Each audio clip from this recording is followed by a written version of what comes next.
आमंत्रण करते हैं। Let's embark on a journey tonight also. आज का जो वचन होगा वो ये है, जो कुछ ठीक होगा वो मैं दूंगा। जो कुछ ठीक होगा वो मैं दूंगा। मत्ती 20 अध्याय में आए, उसके पहले पद से 16 पद तक देखेंगे। ये बात तो यीशु मसीह ने कहीं बताने की कोशिश करी कि किस तरह से मैंने यहूदियों का चुनाव किया, यहूदियों को अपना पुत्र कहा, मैंने यहूदियों को अपना बेटा कहा, निर्गमन 4 में उनको पहलौठा कहा, और किस तरह से वो फेल हुए, किस तरह से उन्होंने जो मेरी इच्छा थी उसको पूरी तरह से नहीं किया। पर मैंने उनमें से भी अपने लोगों को चुन लिया और फिर उसके बाद मैंने जातियों के लिए भी दरवाजा खोल दिया।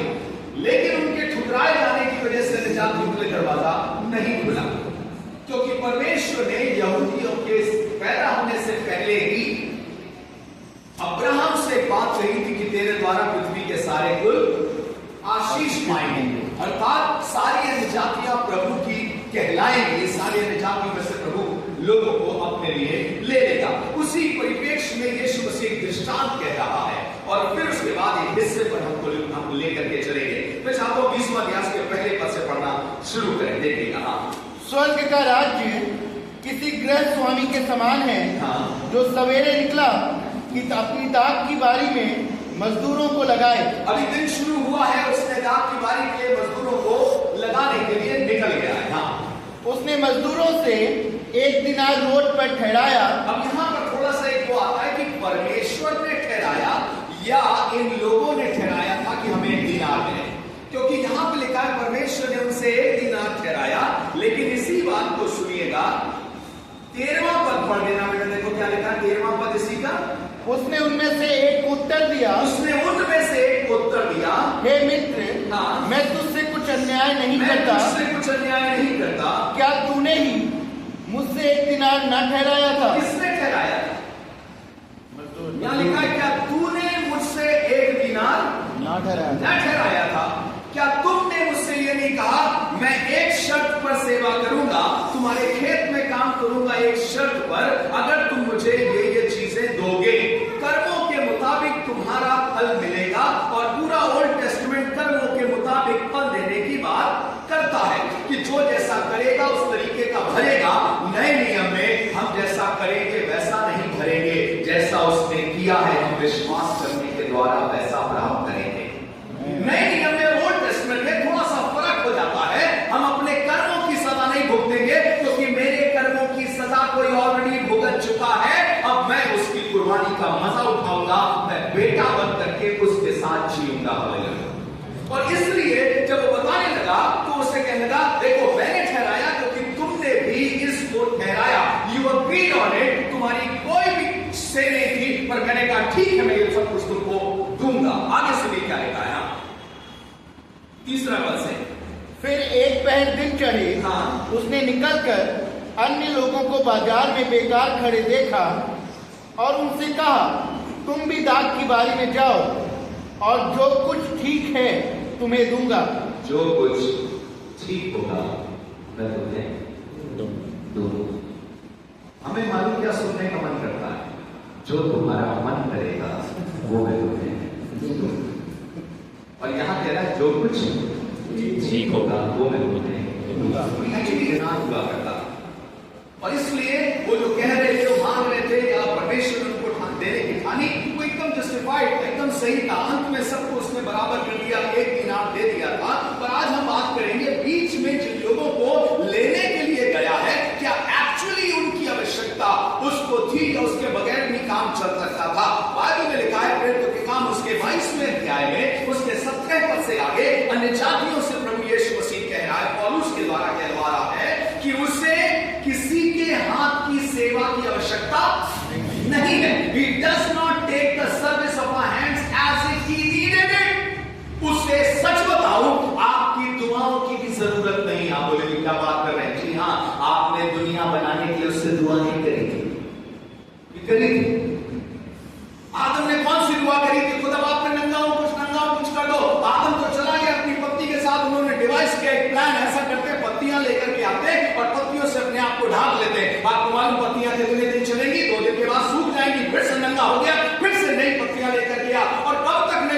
लेके आएगा। और पुराने जमाने की व्यवस्था भी यही बताती है, आज पवित्र हो, कल पवित्र हो गए, फिर पवित्र हो, फिर पवित्र हो गए, फिर पवित्र हो, फिर पवित्र हो गए। और हमारा यीशु मसीह अपनी कलीसिया को एक बार की कुर्बानी के द्वारा सदा के लिए पवित्र कर देता है। और इब्रानियों की पत्री में वो कह रहा है, उन लोगों को उसने सिद्ध कर दिया है जो आज पवित्र किए जा रहे हैं। मैंने पहले से उस मुकाम पर पहुंचाने के लिए सब कुछ कर दिया है। और हमसे एक बात कह रहा है, एवरीथिंग इज ऑल सेट, आपकी बारी में आओ। क्या तुम्हें मेरी जरूरत है? बेटा, तेरे बगैर मैंने दुनिया इतनी गजब की बनाई, उसमें कोई खोट नहीं थी। तुझे चार्ज दे दिया और उसके बाद खोटी खोट। 6 दिन में उसने देखा, देख करके क्या बोला? अच्छा, मनुष्य वगैरह बनाया, सब कुछ देख करके कहा बहुत अच्छा, वेरी गुड। फिर आदमी को अधिकार दे दिया और उसके बाद उसने क्या कहा? बेड़ा गर्क कर दिया। हालांकि ये नहीं बोला, तो उसने कहा भूमि तेरे कारण श्रापित है, मेरे कारण श्रापित नहीं है। This is not what I wanted to do, but I knew कि ऐसा होगा। पर भूमि तेरे कारण श्रापित है, मैंने भूमि तुम्हारे हाथ में दी, श्रापित है। आप बताइए, खुदा आप में से किसी को पूरा काम दे करके एकदम संतुष्ट हो जाए कि नहीं कोई बात नहीं, सोनू तो बिल्कुल चिंता ना करो, अपने बेटे से भी कहे यीशु मसीह कुछ ना करो, होली स्पिरिट से भी बोले कोई जाएगा नहीं, बहुत अच्छा बच्चा, अपने आप में सारा काम निपटा करके आए, देखना क्या गजब का काम करेगा। आप में से कौन बोलेगा yes Lord I can do it? कोई नहीं।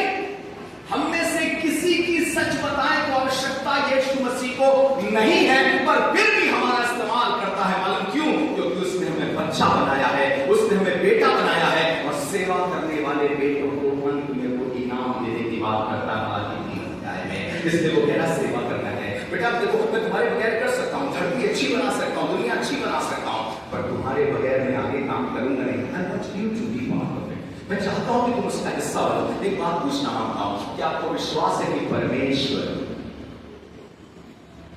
लुधियाना में अपने अद्भुत काम को कर सकता है? मैं वो आपसे कहता है, मेरा जुआ मेरे साथ, लेट्स डू इट टुगेदर। मुझे एक्चुअली तुम्हारी आवश्यकता नहीं है, पर मैं चाहता हूं कि तुम्हें अपनी महिमा में एक मैं पिता के द्वारा तुम्हें जिंदगी का उद्देश्य देना चाहता हूँ। ये कई जवानियां जो मिली हुई है, काहे नहीं मिली हुई है, ये ताकत जो मिली है काहे नहीं मिली है। आप कुलुस्सियों का पहला अध्याय 16 का पढ़िएगा। वो यीशु मसीह की ग्लोरी और यीशु मसीह की सॉवरेनिटी और यीशु मसीह की सुप्रीमेसी को बता रहा था कुलुस्सियों पहले अध्याय में। और 15वें-16वें पद में क्या कहने लगा? सब कुछ उसी के द्वारा, उसी की ओर से और उसी के लिए है। रोमियो 11 अध्याय के 35 में क्या कहने लगा? वो कहने लगा सब कुछ उसी के द्वारा, उसी की ओर से, उसी के लिए है और उसी की महिमा योग होती है। पहला कुरिन्थियों 10वें अध्याय में उसने एक बात बताई है, क्या है? उसने बात बोली है, चाहे खाओ चाहे पियो, सब कुछ उसी की महिमा के लिए करो। ये सब कुछ उसने अपनी महिमा के लिए बनाया है। सुनिएगा, पृथ्वी का सब कुछ उसने अपनी महिमा के लिए बनाया है। आपको भी उसने महिमा के लिए रचा और बनाया है। अगर आपके पास नौकरी है, उसकी महिमा के लिए है। अगर आपकी शादी हो गई है, उसकी महिमा के लिए है। अगर आपके पास पैसा है, उसकी महिमा के लिए है। आप दुख उठा रहे हैं तो भी उससे उसकी महिमा होने पाए। यहां तक बाइबल में लिखा है, पतरस से यीशु मसीह ने एक बात कही थी। पतरस मालूम क्या बोला? उससे ये बोला, जब तू जवान था जहां चाहता था वहां जाता था, पर जब तू बूढ़ा होगा जहां नहीं चाहेगा वहां तुझे लोग ले जाएंगे। लेकिन ये बात कह के उसने ये प्रमाणित किया कि पतरस कैसी मृत्यु से परमेश्वर की महिमा करेगा। क्या मेरी मौत भी महिमा करेगी? जी हाँ, हम इसीलिए दुनिया में रखे गए हैं। मेरी जिंदगी खुदा की महिमा करे और मेरी मौत भी खुदा की महिमा करे। मेरी अमीरी खुदा की महिमा करे और मेरी कमी भी खुदा की महिमा करे। मेरी ताकत खुदा की महिमा करे और जब कभी कमजोर दिखाई दूं तो मेरी कमजोरी में उसकी बलवंतता सिद्ध हो पाए। परमेश्वर की होती रहे। आपके बगैर कर सकता है, पर आपके पास बार-बार आकर के कह रहा है, I want you to partner with me। मैं चाहता हूं, मैंने तुम्हें इसीलिए पृथ्वी पर बनाया और रखा है ताकि तुम मेरी महिमा के लिए काम कर सको। मैंने इस प्रजा को अपने लिए बनाया है। मैंने इस प्रजा को अपने लिए बनाया है। बात बताना चाहता हूं शादीशुदा लोगों, आदम की भी शादी परमेश्वर ने करवाई थी। जब उसने दुल्हन बनाई तो आदम को गहरी नींद में सुला दी। आप बताइए, आपसे आपकी शादी के लिए कुछ ना पूछा जाए। पुराने जमाने की तरह आप पर तुरंत नहीं जाए, यही है कर ले। आदम के साथ एग्जैक्टली यही हुआ। खुदा बाप ने कहा बेटा सो जा, सो जा। और आदम गहरी नींद में था, दो कारणों से। पहला कारण यह था, तू जगता रहेगा तो कुछ बेच करेगा, मुझे बताएगा, मुझे समझाएगा, थोड़ी चाइनीज बनाओ, ये थोड़ी ज्यादा चाइनीज हो गई, इटालियन करो इसको, थोड़ी इंडियन टाइप की बनाओ ना, थोड़ी अच्छी करो, प्रभु थोड़ी बनाओ, ये तुमने क्या बना दिया? प्रभु ने कहा तू सो जा, मैं बनाऊंगा। और आपको बताऊं, जितने शादीशुदा लोग हैं, आपको एक्चुअली नहीं मालूम कि आपको चाहिए क्या, और आपको नहीं मालूम आपको क्या चाहिए, तो ज्यादा अपनी अकल ना लगाना उसमें, उससे कहना तुमने क्या सोचा है मेरे। खुदा बाप ने उसे गहरी नींद में डाल दिया। शायद दूसरा कारण जो उसने गहरी नींद में डाला होगा वो ये होगा, खुदा कह रहा था बेटा सो जा, आज के बाद तक तू सो पाएगा।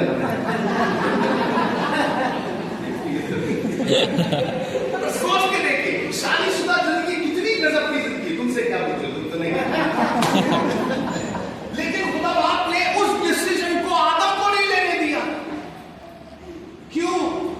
आदम बेटा तुझे मालूम नहीं what is going to be the exact purpose of your life and who is going to do it. मैं चाहता हूं किसी ऐसे जन को बना करके तेरे साथ जोड़ सकूं जिसके द्वारा तू मेरी महिमा कर पाएगा। अब आप सोच के देखिए, परमेश्वर ने आदम हव्वा की शादी तक को अपने काम के लिए इस्तेमाल किया, उसके शरीर को अपनी महिमा के लिए इस्तेमाल किया। आप मुझे बताइए, उससे परमिशन ली थी क्या कि पसली निकालूं या ना निकालूं?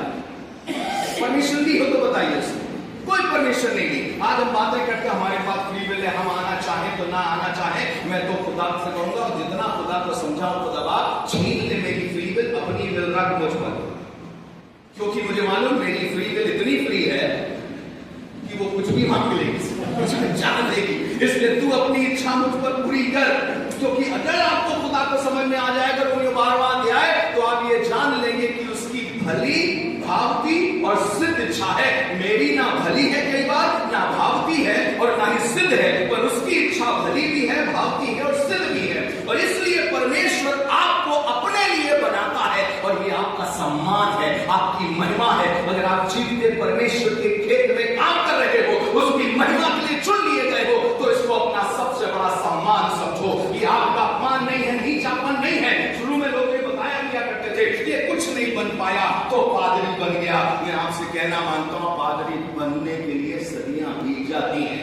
ये कुछ नहीं बन पाने वालों का काम नहीं है, ये उन्हीं का काम है जिसमें जिंदा खुदा काम कर रहा है, वही बन पाते हैं। और इसलिए आपसे कहना मानता हूं, यहाँ पर परमेश्वर के वचन में लिखा है, वो दोबारा चला आया। शुरू में लेकर के गया था, पर वो दोबारा चला आया। परमेश्वर वही काम कर रहा है, जातियों को फिर से लेने के लिए। उसने कहने अभी बाकी है, अभी और भी बाकी है, अभी और भी बाकी है, उनको बार बार लेकर के आ रहा है। और अंत तक, जब तक फसल के पूरे पैसे या खेती के पूरे पैसे देने का समय ना आ जाए, वो लोगों को बुलाता रहेगा। और आज लुधियाना में भी यही कहना चाहता हूं, तुम भी आओ, खेत में काम करो, जो ठीक होगा वो तुम्हें देगा। वो देगा जो दुनिया नहीं दे सकती, जिसके तुम लायक नहीं समझ रहे हो। आपको मालूम है अंत में इनको मिला क्या था? एक दीनार मिला था, इनको पुराने वालों के समान कर दिया गया था। अन्य जाति लोग एक दिन अब्राहम की गोद में बैठेंगे, याकूब के साथ बैठेंगे, हम परमेश्वर के सेवकों में गिने जाएंगे। आपसे कहना मानता हूं, एक दिन पौलुस के साथ हम बैठेंगे,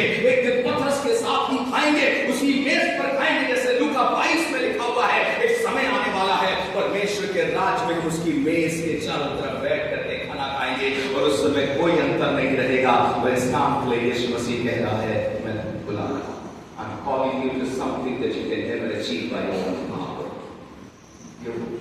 वो लोग थे तो बेकार खड़े थे। मुझे बताइए, खेत में बेकार कौन खड़ा होगा? बाजार में बेकार कौन खड़ा? और कितना समय बीत गया है? 3 घंटे बीत चुके हैं, तो ये अभी भी बेकार।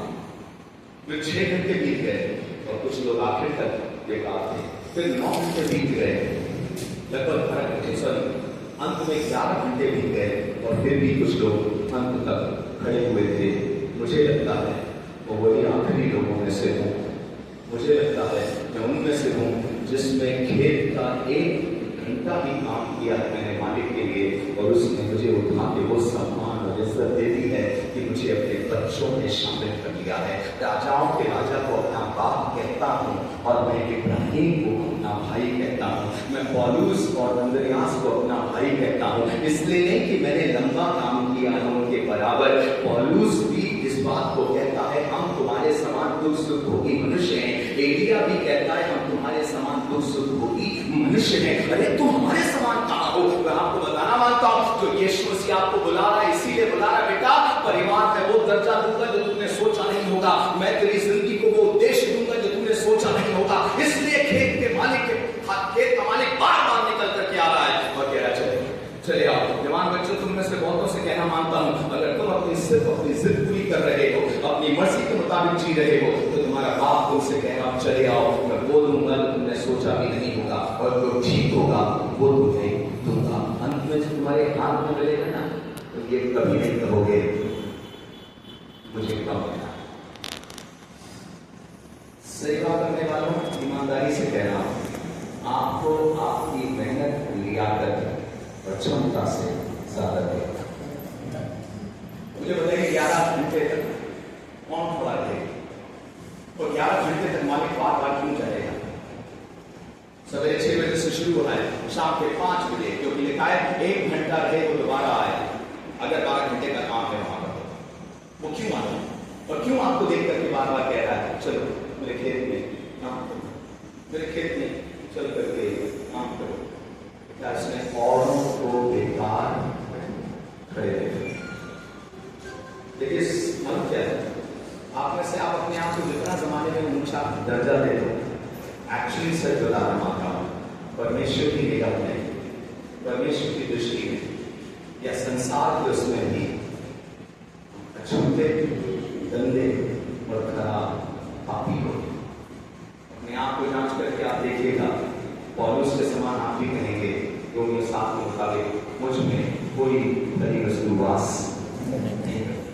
उसने जगत के नीचों को, तुच्छों, जो जगत में कुछ समझे भी नहीं जाते, उन लोगों को चुन लिया। बच्चों, कुछ बड़ा बन के ये मत सोचना, कुछ बड़ा बन के खुदा का काम करोगे, बड़े खुदा के हाथ में आ जाओ, वो अपने आप खुद से अपना काम करेगा। नहीं करना है, बड़े खुदा के हाथ में आ जाओ, वो अपने खेत में काम करा देगा। उसे मालूम है किस तरीके से काम कराना है। मैं हर जगह जाता हूँ और ये बात जवानों के बीच में जरूर करता हूँ, if you serve God you will live your life in better position, in peace, in enjoy. चाहे सफरिंग हो, चाहे पेन से होकर के गुजरना पड़े, पर तुम अपनी लाइफ के अद्भुत उद्देश्य को देखने पाओगे। पर अगर तुम सेवा नहीं करोगे तो बिगड़ जाओगे, बिगड़ा दिए जाओगे। खूब बिजनेस करो, मेरी दुआ है, खूब बिजनेस करो, पर मालिक के खेत में काम जरूर करना। नौकरी करो पर मालिक के खेत में काम जरूर करना। खुदा का काम जो छोड़ देगा, मुझे नहीं लगता कि वो चैन से कभी जिंदगी को जी। मैंने बूढ़े अंकल से मुलाकात करी, हमारे दोस्त के पापा, उनकी वो पोजीशन थी जिसको घूस आज से 40 साल पहले जो अगर घूस ले तो उनकी टेबल पर आज से 40 साल पहले 2 लाख रुपए की घूस कम से कम दी जाती है। He was on such position in the city. मैं उनकी डेथ बेड पर उनके पास था। मैं आया, मैंने कहा मैंने अल्लाह का आपके लिए दुआ करना चाहता हूँ। रोने लगे, करीब 75 साल के थे, रोने लगे और रो रो करके कहने लगे क्या खुदा मुझे माफ करेगा? मैंने कहा ऐसा क्यों कह रहे हैं, ऐसा क्या किया आपने? उन्होंने कहा मैंने जीवन भर परमेश्वर की सेवा नहीं करी, मुझे करनी चाहिए थी, मेरी आत्मा उभरती थी, मेरा मन मुझसे कहता था, लोग मुझसे कहते थे, मैं अपॉर्चुनिटीज भी देखता था, अवसर देखता था, पर मैंने परमेश्वर की सेवा का जुआ अपने कांधे पर नहीं दिया। और आज मैं बहुत शक में, डर में, घबराहट में इस दुनिया से कूच करके चल रहा हूं। और वहीं पे कैसे आदमी को देख रहा हूं जिसको जहां जा रहा है मुसीबत का सामना करना पड़ता है, और अंत में मालूम क्या कह रहा है, मैंने विश्वास की रखवाली करी है, अपनी कुश्ती लड़ी है, भविष्य में मेरे लिए मुकुट रखा। पूरी लाइफ कॉन्फिडेंट जी है और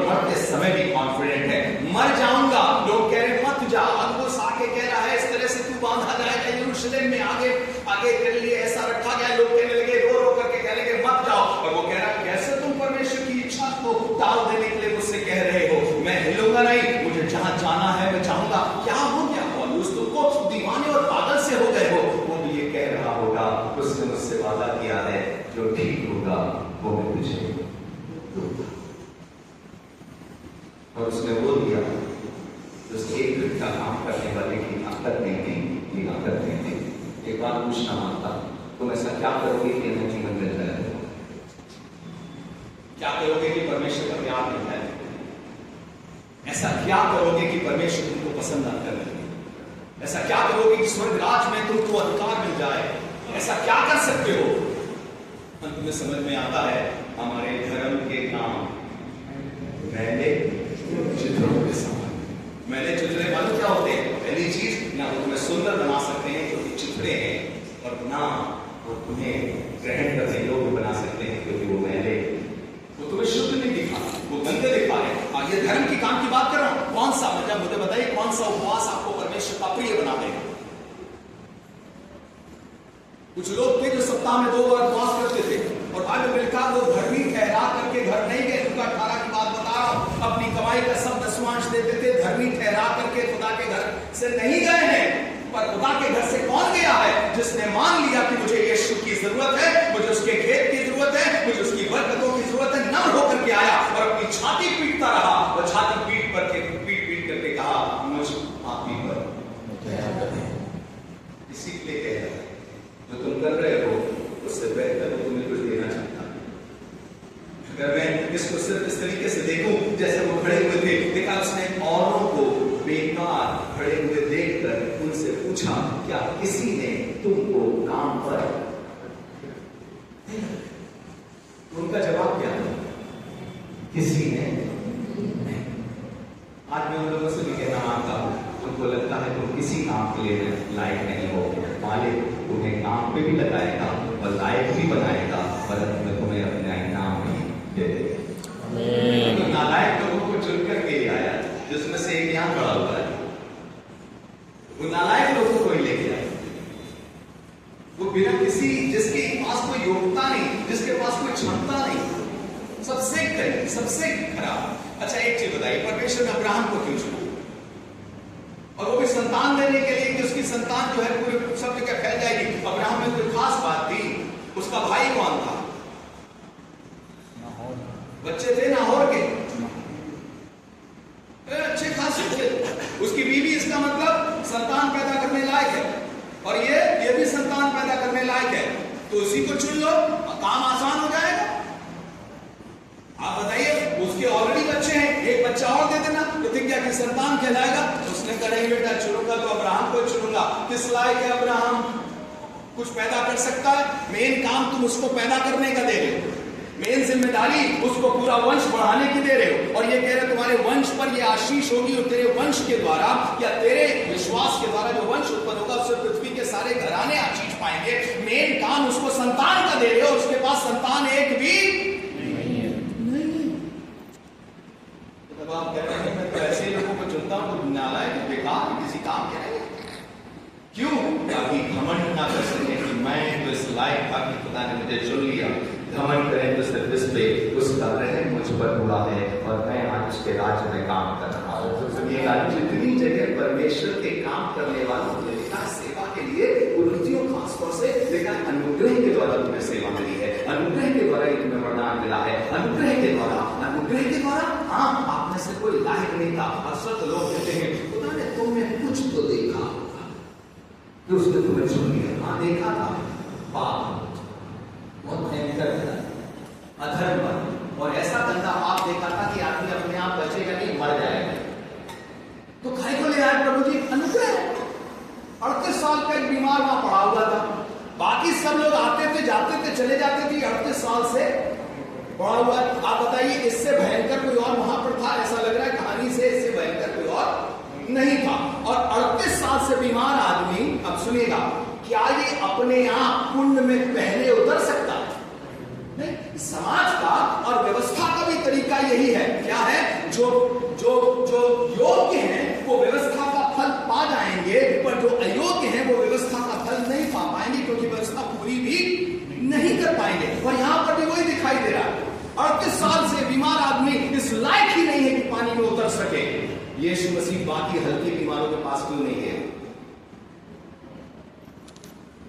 और उसने कहा मुझ पापी पर प्रभु का यह अनुग्रह हुआ ताकि मुझ में परमेश्वर की सहनशीलता दिखा सके।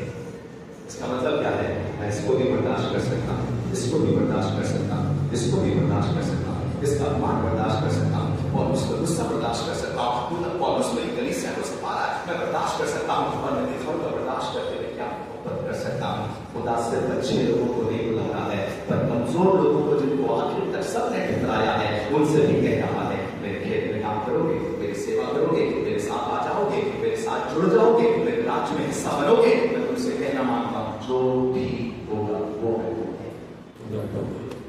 उसने ये नहीं कहा जो तुम्हारे मन में इच्छा होगी वो है, उसने कहा जो जी होगा वो मैं तुम्हें दूंगा। पर मजे की बात सुनिएगा, उसकी दृष्टि में ठीक क्या है?